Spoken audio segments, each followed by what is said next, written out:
Senator Ping Lacson nanawagan kay Senator Bato na pumasok na sa Senado. Umaabante sa balita si Abante reporter Dexter Ganibe.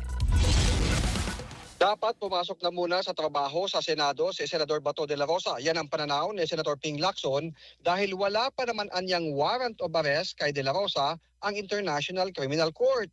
Wala anyang saysay ang pagtatago dahil hindi naman siya wanted.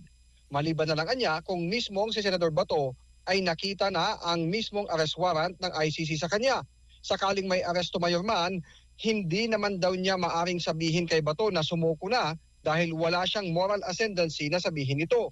Mismong siya noon ay hindi raw sumuko at nagtago. Wala naman ako warrant. Ngayon, kung talagang unless positive siya talaga na meron siyang warrant, diskarte niya na yun. Diskarte naman ng law enforcement na hanapin siya. Kasi ako, I have no moral ascendancy na sabihin sa kanya mag-turn over siya yung sarili niya. Kasi ako mismo nagtago. Yun ang tinatawag na moral ascendancy. Kasi kung ako noon, hindi ako nagtago at nag-surrender ako, sasabihin ko sa kanya, mag-surrender ka. I cannot tell him that. Yan ang nga sinasabi ko kay Senator Amy eh. Magkaroon ka ng moral ascendancy bago ka mamuna. Bago ka mag-advise.